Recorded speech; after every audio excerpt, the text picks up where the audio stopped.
UFC 300 is in the history books, and on April 13th, the UFC gave us probably the best night of combat sports. From the early prelims to the main events, every fight was awesome. Max Holloway and Justin Gaethje gave us an amazing fight, but Max Holloway stole the show with that beautiful knockout that everybody will remember from that night. I do a recap of all the fights, so let's get right into it. Hey guys, welcome to the False Nine Podcast here with episode 205. Yes, 205 episodes. You can look it up on the YouTube. Anyway, guys, UFC 300 is in the history books, and Jesus, what a night of fighting. I mean, Central Time from 5 o'clock to what, like 1 in the morning, if I'm not mistaken. I mean, over 7 hours of just fights, pure entertainment, pure badass, like just wow. And I mean, I got to spend it with my girlfriend, and we literally sat there from 5 to, and then we made our way to the bed. I think on the Zhang Weili fight, because after Charles and Arman and Max and Justin, I mean, the adrenaline rush and then the decline or the crash of that, I was like, let's go to bed, watch the rest of the fights in bed, and call it a night. After that, I was waiting for the post fight, but that shit was like at 3 in the morning. It felt like, but I mean. I'm blown away from the UFC. Dana White, I mean, they've came a long way, and to put an event like that, I mean, it was just, it was just so crazy. And what was more, like, I understand, you know, Max Holloway kind of stole the show, Alex Pereira with the nice knockout, but every fight was good. And I remember I was telling my girls, like, every fight is good. Like, there was like 3 fights that were like, right? But every fight was like awesome, and I was just happy about that, and it was a good time. You know, it was just a good time to be a UFC fan. I do appreciate the fucking love on IG lately. It's been phenomenal. We've posted, I don't know how many clips this week. It's been a lot. I believe Monday we did like 3, and then from Tuesday to Friday we did 4 a day. I want to say Thursday and Friday we were like doing like 6, 7 a day. Saturday, I fucking dropped 9 or 11 clips that day. So we dropped a lot of content for UFC 300, and the feedback's been great. Thank you, you know, for the people that have viewed, liked, shared, comment on those videos, reshared them or whatever. I mean, we've got a lot of followers this whole week, so I'm gonna keep trying to pumping up that content a lot, because I see that IG really, you know, appreciates that.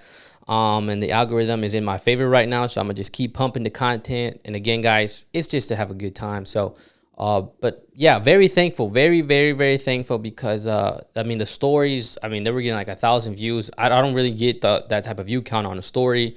Our videos are like 10K, 20K, 50K, 80K. Like, there's just a few K everywhere. So it's awesome. And I mean, we're fucking growing on the IG. So, It's been awesome. Feedback's been great. Everything's been great on there. Let's see. Before we get into the fight, I'm gonna kind of give a quick rundown on the prelims, early prelims, and just talk about the big fights. I don't want to waste too much time on a lot of the fights before, because there's some things to discuss, but not too much on certain people. So things like that. So let me run through them real quick. Deiveson Figueiredo versus Cody Garbrandt. I mean, that fight actually it started off good. Both guys came out hot. I thought Deiveson was going to be a little bit more dominant, but it took him some time. And, I mean, he ended up tapping out Cody. So, big win for Deiveson Figueiredo. And hopefully, you know, he can fight another guy higher in the rankings and work his way up to a title shot possibly, or just that conversation. Then we had Bobby Green versus Jim Miller. That fight went a little bit more brutal than I thought it was going to go. I thought it was going to be a little bit more 50-50, but Bobby Green was just a lot faster, landing cleaner punches in there. So that's kind of how it went. Very good fight, though. Then we had Jessica Andrade versus Marina Rodriguez. I mean, to be honest with you guys, I watched a little bit of it, then I was moving around the house a lot, so there goes that. Now this one, Jalin Turner versus Money Moicano. I got shit on a lot for this one on the socials, like that I was wrong and da-da-da-da, right? So I'm happy, and I say this respectfully to Jalin Turner, but I thought Jalin was going to win this fight, and he should have fucking won this fight. But he wanted to get that one-punch knockout, walk-off, highlight, whatever. And running Money Moicano or Renato Moicano is fine. He gets back up, and then he ends up winning the fight. And I'm like, well-deserved Moicano, because he was going to lose. If Jalin Turner would have followed up after he dropped Moicano, the fight's over. So I wanted Jalin Turner to win, but doing shit like that in the highest level, bro, like that shit's going to bite you in the ass. So, and that's exactly what happened. He ended up losing the fight. So GG's to Moicano, man. And post-fight, you know, always doing his thing. And hopefully, you know, he's moving up in the rankings as well. That's a massive win for him. Like I said, I didn't think he was going to win that fight. And to come back and get dropped and then win that fight, Jalin Turner, it was in his hands. He fucking fumbled, and Moicano did exactly what he needed to do, and he won the fight. So I don't care that I was wrong. Like I said, guys, I don't care. Jalin Turner fucked up. Like, what the fuck was he doing? What was he thinking when he dropped Moicano? Follow up with the punches, bro. Finish your guy. Let the referee stop the fight. So, again, I'm happy for Moicano. I don't care that I was wrong, right? So that was that.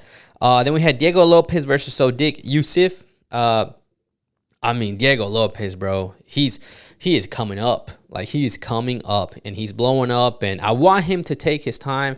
He caught Ivolov at the end of the fight, but, I mean, Jesus, Sodiq, I thought Sodiq was going to be a little bit more, right, a little bit more, but, I mean, Diego Lopes just went in there and landed punches and dropped Sodiq, hurt him, and then finished the fight, and I mean, fuck, dude, like, I thought he was going to win the fight, but I didn't think he was going to be so dominant like that. So, I mean, you got to give it to him. He did well. And, I mean, I'm just happy for Diego Lopes, and he has such a bright future. I want him to take his time, though. I don't want him to rush into anything. Just take your fucking time, bro. You're going to be a star. You're becoming a star now. So, just calma. And then do your thing, bro. Like, fight somebody a little bit higher in the rankings and just slowly work your way up. And that's it. Take it easy, my boy. And then we had Holm versus Kayla Harrison. Kayla Harrison swole as fuck. I don't know how she made that weight, which is crazy. But, I mean, she came out there, did her thing, and beat Holm. No offense to Holm, but, I mean, she got to consider retiring. She had a great run in the UFC. I didn't even know she had a career in boxing, so that shit's crazy that she had a career in boxing. So, I mean, I don't like seeing fighters keep fighting when, I mean, they just shouldn't be in there, and Holm shouldn't be. Maybe she shouldn't just be fighting people like Kayla Harrison. I don't know, but Kayla Harrison just was so much better. And I mean, I think she should be fighting Raquel Pennington next for the title. I mean, who else can you put in there? The division's, no offense, a little dry. So GG's to Kayla Harrison. I know Amanda Nunes posted a video, and I thought that was pretty cool too. So it seems like the tease is like, hey, if this girl Kayla Harrison keeps working her way up and becomes champion, I might come back. And I get it. I feel like Amanda Nunes, she kind of ran through the division and there was nothing much left for her. And now that Kayla Harrison's here, like, hey, yo, this girl is kind of fire. Like, look like she can fight. I want a piece of that. So I can see Amanda Nunes and Kayla Harrison sometime in the future. Maybe it's early next year if they do Kayla Harrison against Pennington. So who knows? But GG's to Harrison. Her first fight in the UFC. Didn't really have. I'm sure she had the UFC jitters, but she did well. And won the fight. So GG's to her. Then we had Aljamain Sterling versus Calvin Kattar. I mean, this fight, Aljamain, I love you, bro. You my boy, but fight was a little boring, you know. And I know that's how Aljamain Sterling fights, but you know the way he got hyped about the 300K. It's UFC 300. I just expected a little bit more, right? I'd expect a little bit more action, a little bit more fireworks, some more excitement. But I mean, he kind of just dominated the fight on the ground. And I mean, it was just unfortunately a boring fight, to be honest with you. So it was a good win for him, but I just feel like Aljamain Sterling has to do a little bit more if he wants to fight for a title, whether it's at 135 or 145. Because then he's just going to be like one of those boring guys on the roster. And I know Aljamain Sterling is going to say a lot of things and defend the way he fights. But we all know, you know, the people getting the title shots and everything like that are the fun, exciting fighters, right? Not just grapplers. So kind of sucks that they didn't give him an interview at the end. I honestly think they just forgot. Nothing against Aljamain. Aljamain, you just got to give us more moments, I would say. Like, give us things to get excited about. I know his fight with Peter Yan, the second one, was good. That fight with Henry Cejudo was fun to watch too. So, you know, this one just didn't have that in it. I don't know. It just was a little slow, a little boring. So, yeah. But, you know, hopefully he fights a better guy that can make a good matchup for Aljamain and make that fight exciting. Because Aljamain, I mean, I think he could do it and make a good run at 145. So the dude just gotta deliver on some good fights, man. That's it.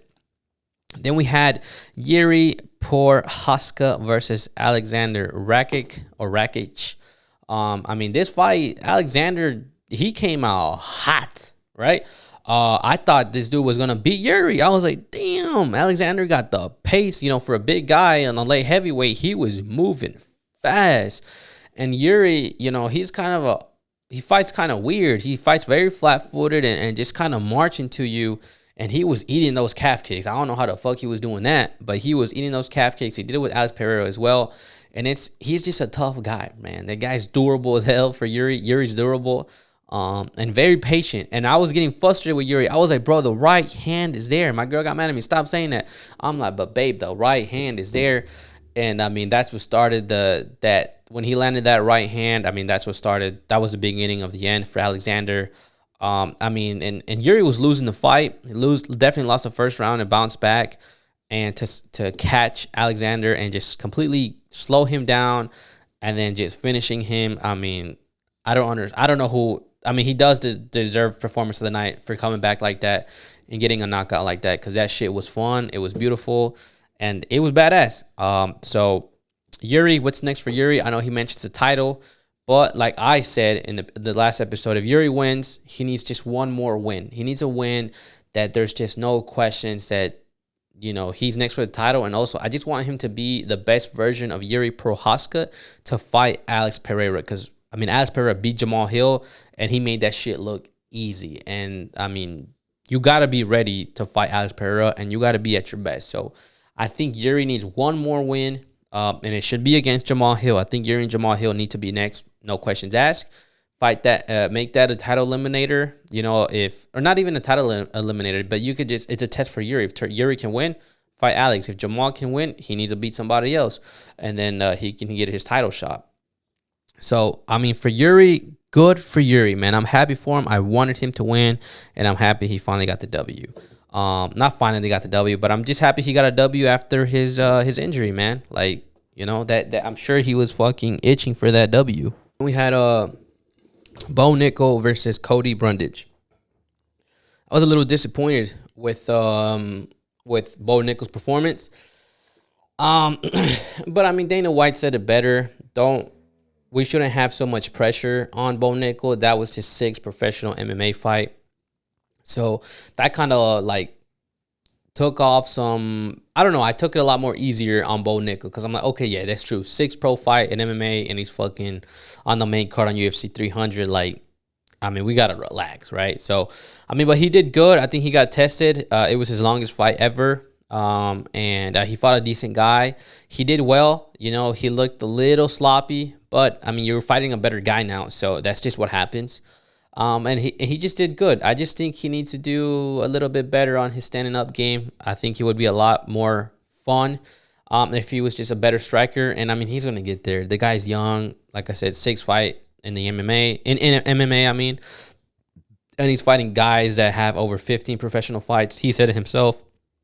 And I sat there and thought about it, and I was like, well, shit, like, that's kind of true, man. Like, you know, you're 6 fights in your MMA career professionally, so we got to cut some slack on Bo Nickal and not have so many high expectations for him. And like, I mean, they're taking care of him. They're grooming him. They want him to be a star. That's what they're trying to do. And rightfully so. That's what a promotion does. They try to groom certain people and make them stars. So the UFC is doing what they need to do with him. Bo Nickal keeps winning, and as long as he keeps improving, then I got no problems with that. So, got to give it to Bo Nickal. He did well. It was a harder test, of course, but he just got to keep getting better, and he's going to be in the UFC for a while. So, you know, good for Bo Nickal. All right, let's get into the good stuff now. Charles Oliveira versus Arman Tsarukyan. So, I clearly love Charles Oliveira. I mean, this dude, I don't know, man. I just love watching him fight, and I watch his fights all the fucking time. Like, I just put him on whenever, right? So, but I know Arman. I've seen his fight with Benny, and then after that, I started watching his fights, and I'm like, bro, this guy Arman's crazy as fuck. Like, straight up, he's just crazy. Like, he's crazy. He's vicious. He's just crazy. Like, he is full force, pedal to the metal, balls to the wall type of guy. Like, you can just tell, like, that's his fighting style. And I mean, it was just what he did to Charles was very impressive. I don't think anyone's really dominated Charles like that in a minute. So, I mean, the fact that he did that to Charles Oliveira is pretty impressive. And I mean, Armand's a little, I will say this. I don't know why he punched the guy when he was walking out. I don't know, like, you know, I don't know why he's like that. He seems a little arrogant, respectfully, right?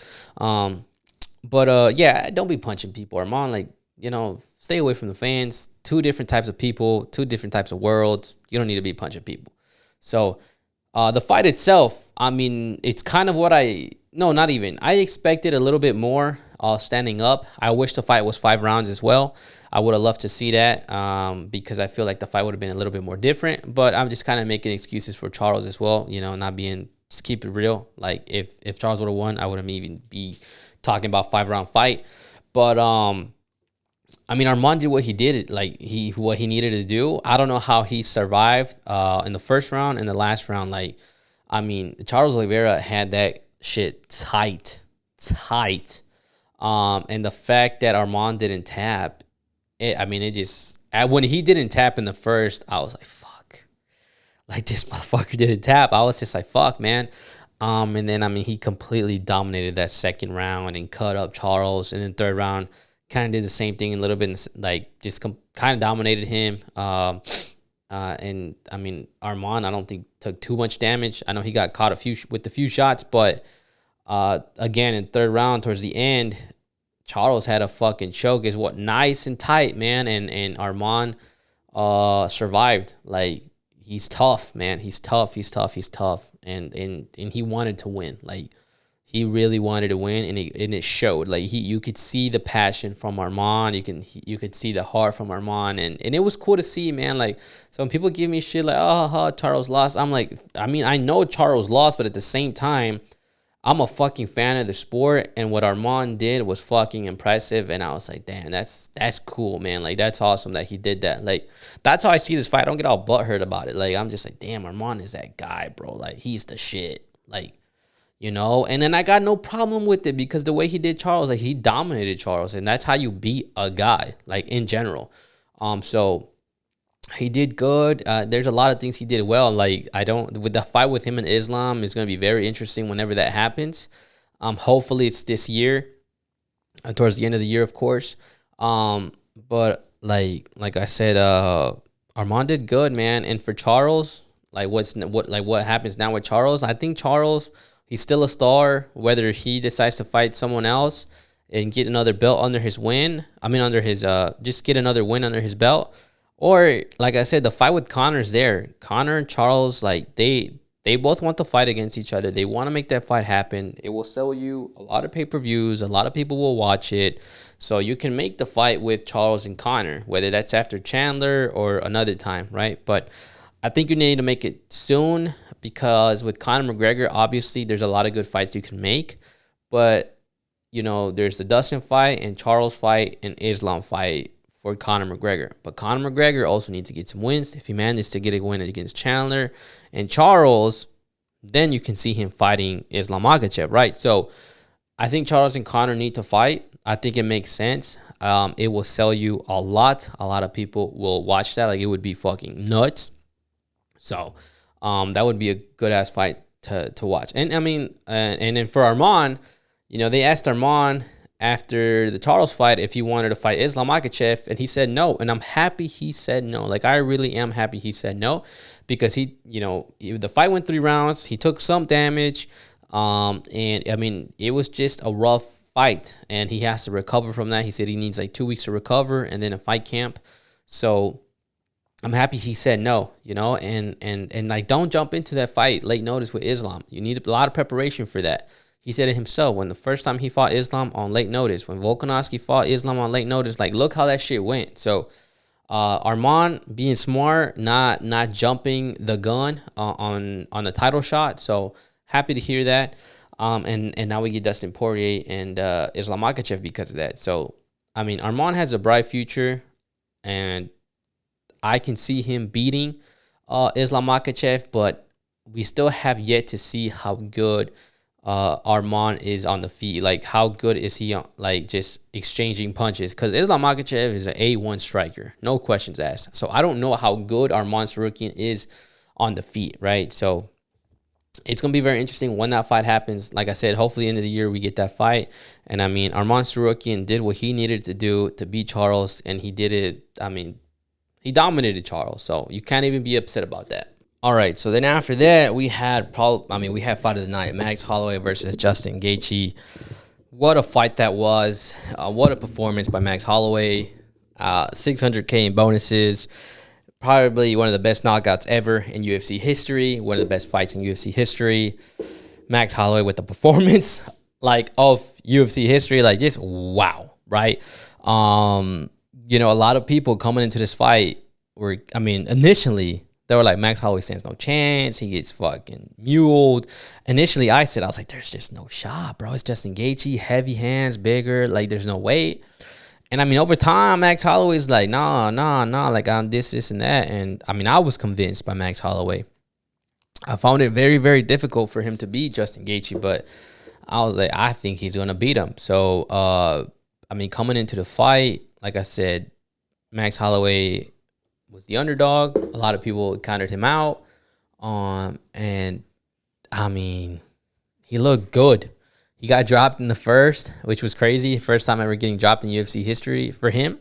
Or in the UFC, I mean, not even history, just first time he got dropped in his career, whatever. So it just goes to show you the difference in power.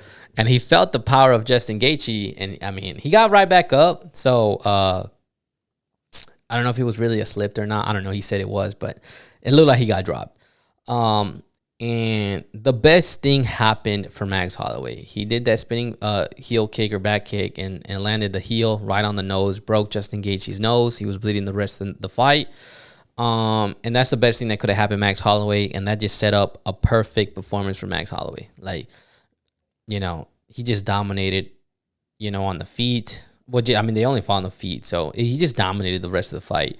For Justin Gaethje, I thought he was going to not get knocked out sooner. I really did. After that broken nose, I was like, there's no way Gaethje goes 5 rounds, and he did. So, and then, I mean, we all know at the end of the rounds, or into the 5th round, you know, they're kind of scrapping, and Max Holloway tells him, like, it's like, what, 10 seconds left, and he tells Justin Gaethje, like, come on right here, let's go, you know, and then they scrap, and then he said, like, he pointed again to the thing, and then he puts that combination on him, and then fucking knocks out Justin Gaethje face first to the canvas, and wow, like, just fuck, bro, like, that shit was crazy, you know. Max Holloway did that to Justin Gaethje. Like, Max Holloway has bragging rights on, I mean, for me, he's pound for pound right now.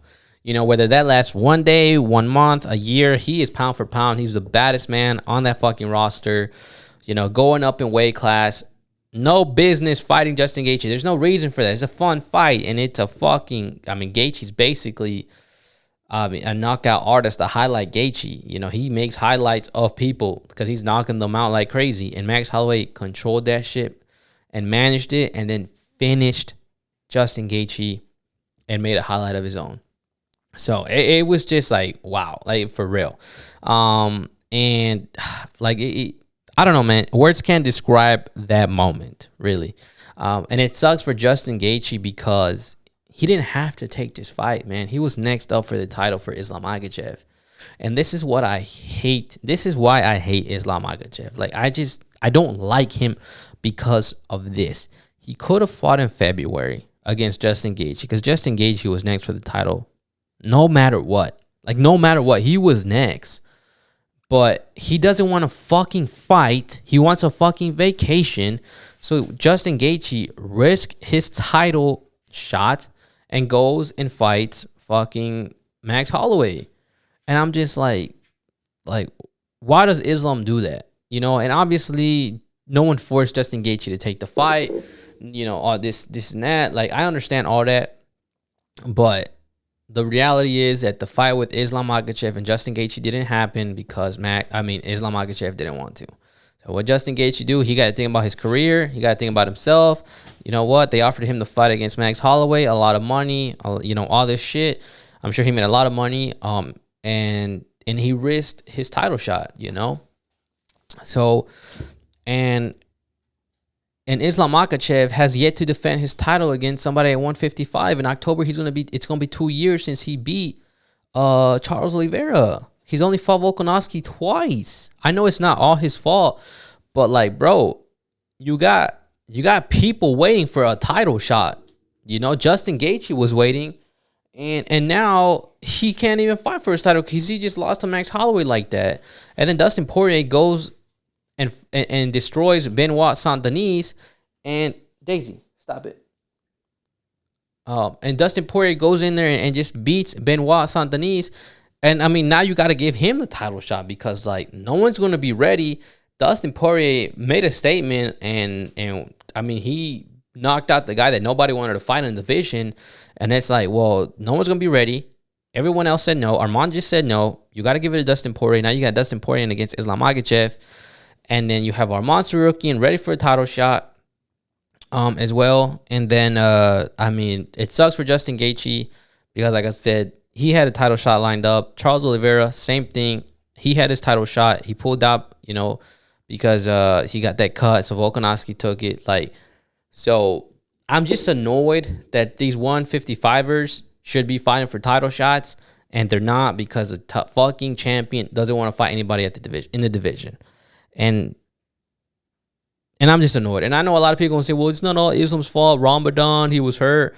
Bro, I don't fucking care about what you got going on in your personal life. Like, these guys are professionals and they need to be fighting. No matter what the fuck. Like, it doesn't matter. It doesn't matter what you got going on, bro. Like, you're a professional. You need to fucking show up and fight. And the fact that Islam Makhachev is not doing is super, like, lame. And then on top of that, he only wants to fight in Abu Dhabi. So it's going to be really, really interesting how Dustin Poirier and Islam Makhachev is going to look in New Jersey.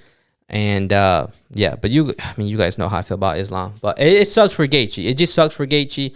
I don't know what's next for him. I would like to think that if Islam does win, you run that shit with Gaethje. It would just make sense. Or you got to go with Arman. So, I don't know. It's tougher for Gaethje, though. It really sucks because I think he probably lost his title shot. And a lot of things have to go right for Gaethje for him to get his title shot. Islam probably has to be Dustin. Arman probably might have to get injured or something like that, where Islam doesn't have an opponent. And then Justin Gaethje gets the call to fight Islam Makhachev. So, I don't know, man. I just hope he gets his title shot because he deserved it. And it sucks that he lost to somebody at 145. So it just sucks for Gaethje, man. But Max Holloway, what do you do with Max Holloway? You can do anything you want with Holloway. He can fight Islam Makhachev. He can fight Charles Oliveira. He can fight Volkanovski. He can fight Ilia Topuria, and that's what needs to happen, man. Max Holloway and Ilia Topuria it needs to happen next. Ilia Topuria knocked out Volkanovski like that. Max Holloway knocked out Justin Gaethje like that.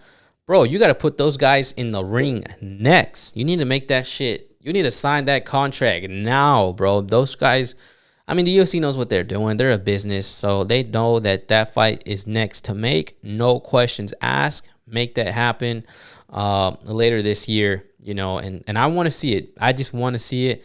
Volkanovski's resting up, recovering. He'll be ready early 2025.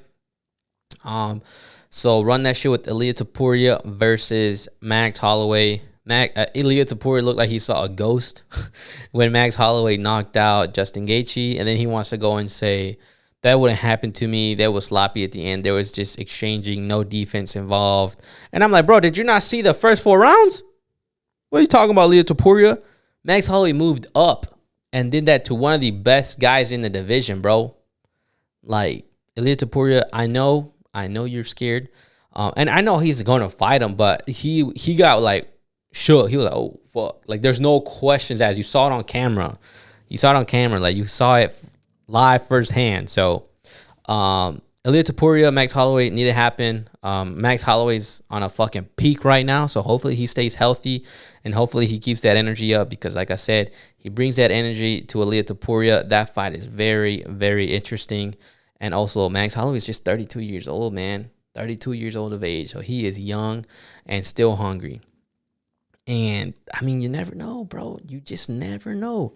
Like, after this win for Max Holloway, he's going to be one of the biggest stars in the UFC. He's still 32 years old, and he's been in the UFC, he said, since 20, or professional since 20. But, I mean, he's been doing it for a long time now, and he's still young for the sport. You know, he's still 32 years old. So, I mean, Max Holloway looks like he could possibly be the face of the UFC. Imagine if he gets the win against Ilia Topuria. Like, what happens to Max Holloway? He's literally the biggest star in the UFC. No question, if he beats Ilia Topuria. So, and then if he beats Volkanovski, that would be even more crazy for Max Holloway, and he'll go down as one of the greatest of all time. You know, if Max Holloway somehow manages to beat Ilia Topuria and then beats Volkanovski, he's in the conversation for the GOAT conversation. Like, hands down, bro. Hands down. So, I mean, Max Holloway has the chance to create a really cool and fun legacy for himself. So I hope he can do it. And like I said, we got to see that fight next with him and Ilia. After that, we had Zhang and Yan. Again, guys, it was an interesting fight. Yan looked like she was going to get the win. She dropped. Zhang literally choked her out, and Yan survived by the bell. And she was literally blacked out for like a solid second. She got saved by the bell. I'm surprised they didn't end that fight, and I'm happy they let it keep going, because it was a good fight, interesting. But I mean, I was not really watching it, like I said, coming in the room, switching rooms, things like that. So good fight for Zhang. Happy she got to defend her title, and we'll see what's next for her. All right, then our main event, we had Alex Pereira versus Jamahal Hill. Guys, if you guys watch the channel, you guys watch the clip, you guys know I love Alex Pereira. I fucking ride for this guy, and I'm happy for him, and I'm happy he's winning. I didn't think he could win this fight. That's simple. I just didn't think he could do it. I still like Alex Pereira. I just didn't think he could do it. But shit, he proved my ass wrong, and I'm sure he proved a lot of people wrong. You know, Jamahal Hill chirping a lot, being nice, not nice, being friendly. So a lot of mixed emotions there for Alex Pereira. And I mean, he was very outspoken about that. And I mean, he did the little thing, right, for Jamahal Hill. But I think that was more towards Israel Adesanya, if I'm being honest. But yeah, I mean, what Alex Pereira did was fucking crazy. You know, he gets hit in the cup. Hold on, let me back up. Let's start at the beginning of the fight. Let's start about the walkout, everything, right? My bad. So, I mean, Jamahal Hill walks out, cool. Alex Pereira, classic walkout. Jamahal Hill is trying to like involve himself in the walkout of Alex Pereira, like come to me, whatever. I don't know, man. But Alex Pereira is just so scary when he walks out. Like, he marches to you, and then he does a little arrow thing, and then he doesn't stop staring at you when he's in the fucking octagon. When Bruce Buffer is announcing everything, he's just locked in, just looking at you. Like, he doesn't lose sight of you, and I just can't imagine what's going on his head. Like, what the fuck is he telling himself when he's looking at Jamahal Hill for like 5 minutes straight? I think it's like 3 minutes, but it feels like 5 minutes when they're doing the introductions. And I'm like, what? Like, I just tried, like, you try staring at somebody for that long. It's fucking weird. It's awkward. It gets weird and awkward. So I just can't imagine what he's telling himself in his head, because he probably is like looking at Jamahal Hill, but he's also like just talking to himself and just looking at something.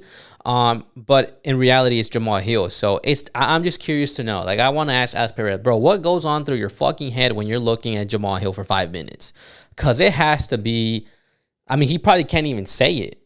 It has to be brutal. It has to be crazy what he's saying. Like, he's probably telling himself that he's going to kill Jamahal Hill. He's probably saying all this wild shit. So it has to be terrifying. If Alex Pereira is looking at you, like, and you're not ready for that, you look over here, you're looking over here, looking at the fans, and this motherfucker's still looking at you, bro. I mean, I would be terrified. And I don't know if these fighters are scared of Alex Pereira, but as a fan, me personally, obviously, I'm scared as shitless. So that's pretty badass that Alex Pereira does that. You know, right away, when we get to the fight, he's, you know, I mean, he's landing those calf kicks right off the rip, and has success, and he's closing the distance. I mean, he said this himself. He was closing the distance. He gets hit in the cup or in the groin area. Herb Dean wants to stop the fight. Alex Pereira tells him no, and literally the next sequence was him knocking out Jamahal Hill. And he explains that, and he goes, I was closing my distance. I knew I was getting close, and I was going to land something, and I didn't want to get interrupted and restart that, like that he was closing distance. And I'm like, bro, that I know Zach called Alex Pereira dumb, and he has to eat his words for that, because Alex Pereira has to be one of the smartest fighters to do that.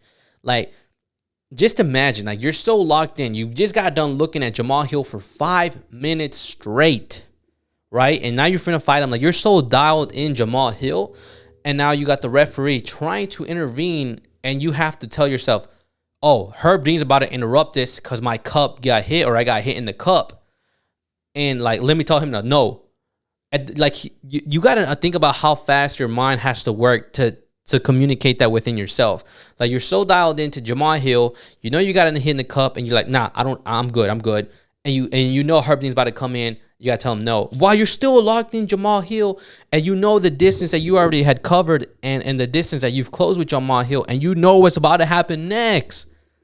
Like, that's impressive that Alex Pereira can do that. Like, think about what has to go through your mind. Like, I mean, his fighting IQ has to be one of the best in the division. I don't know about the UFC, but definitely in the division. So it was impressive that he did that, and I can't stop thinking about it. I was like, bro, like, you're so dialed in, you get interrupted, and you know that you're gonna get interrupted. Like, all this stuff is clicking in your head, and then you know you're finna land a nice punch. I mean, Jesus, bro, like, good shit from Alex Pereira. Like, wow. Beautiful knockout. Short. It was a short punch too, man. It was like he faked the right, and the way he faked the right, it's like he flinched. It was weird. And then he did this. Jamahal fell for it, and then he comes with that left and just, like, I mean, it's like an uppercut hook type of punch. It was short. I mean, and the thing is that he didn't even hit Jamahal Hill, like, clean contact. It was like a scrape to the cheekbone, and then finish him's ground and pound, and it was over. Fuck. Like, after that, like I said, I'm a fan of Alex Pereira. I just didn't think he could do it. To me, Jamahal Hill's a very technical fighter, really good on the feet, really good movement, everything. So I just didn't think he could do it. And Alex Pereira fucking did it, man. And I was like, bro, Alex Pereira is crazy, bro. You know, and they were asking him what's next for him. I want him to stay in the division. I want him to fight Ankalaev and beat his ass, honestly. You know, Ankalaev should have became the champion when him and Jan Blachowicz fought. I thought he won that fight. And you need to run it with Ankalaev, and that would be a good fight, because that would probably be the first time that Alex Pereira has to deal with somebody that's going to grapple you, somebody who's going to try and wrestle you, someone who's going to try and take you down. So that fight needs to happen with Alex Pereira. Stay in the division, bro. I want Alex Pereira.